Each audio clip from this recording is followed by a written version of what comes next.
Playing the C to the G7 chord.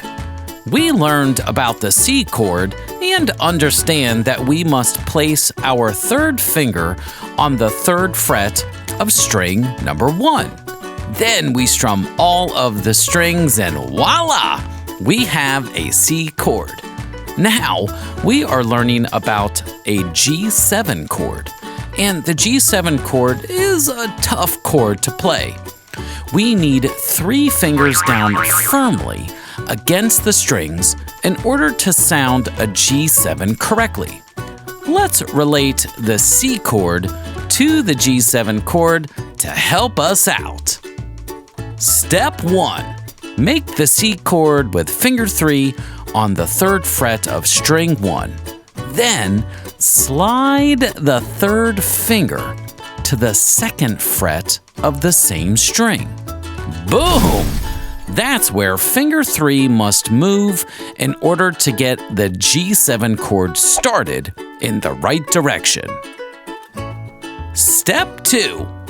Place finger 2, the middle, on the 2nd fret of string number 3. Notice both finger 3 and 2 are on the 2nd fret. Make sure to have your fingers nice and curved and using the tips of the fingers for a nice clean sound later on.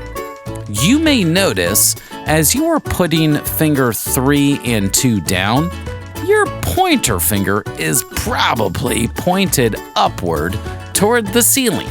This gets us ready for the next step. Step 3. Have your pointer finger find the 1st fret of string number 2.